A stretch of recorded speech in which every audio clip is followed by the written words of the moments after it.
ইউনূস সাহেব এখানে ভুল করেছেন।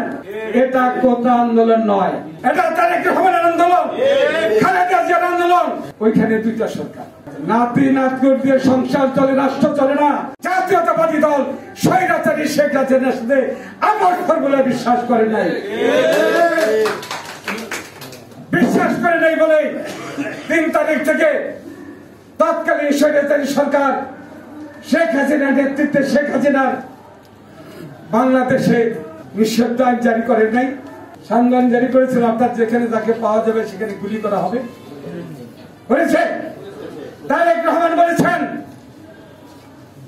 যত আদেশ নির্দেশ সেই সরকারিদের রাজপথ ছাড়া যাবে না। আমরা 3 তারিখ থেকে রাজপথ দখল করে নিয়ে 5 তারিখে স্বৈরাচারী শেখ হাসিনাকে পালিয়ে যেতে বাধ্য হয়েছে। এটা কোটা আন্দোলন নয়, এটা জনতার আন্দোলন, এটা তারেক রহমানের আন্দোলন, খালেদা জিয়ার আন্দোলন, গণতন্ত্রের আন্দোলন। এই গণতন্ত্রের আন্দোলনের মধ্য দিয়ে স্বৈরাচারী শেখ হাসিনা পালিয়ে যেতে বাধ্য হয়েছে।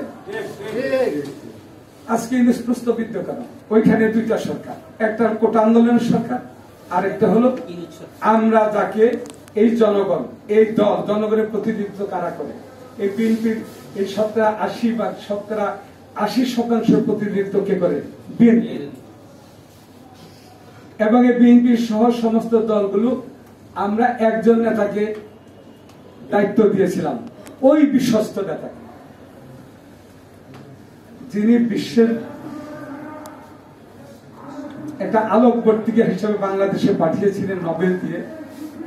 আমার নেত্রী, আমরা সহ যাকে এত সাদরে বরণ করলাম, আমরা তাকেই গ্রহণ করলাম জাতির এই দুর্দিনের দুঃসময় সংকটকালীনে।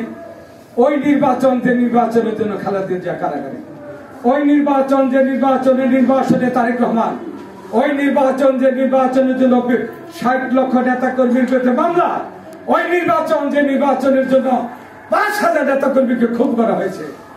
তিনি হয়তো পারবেন একমাত্র আজকের এই নোবেল বিজয়ী প্রফেসর ইউনূস, তার নেতৃত্বে দ্রুত একটা নির্বাচনের ব্যবস্থা। বাংলাদেশের মানুষ, আমার ভোট আমি দিব, আমার নেতা আমি নির্বাচন করবো, তেমনই একটা ভোট দিয়ে দ্রুত একটা নির্বাচন দিবেন। ইউনূস সাহেব ভুল করেছেন, করে না? পন্ডিত জন তো ভুল করে।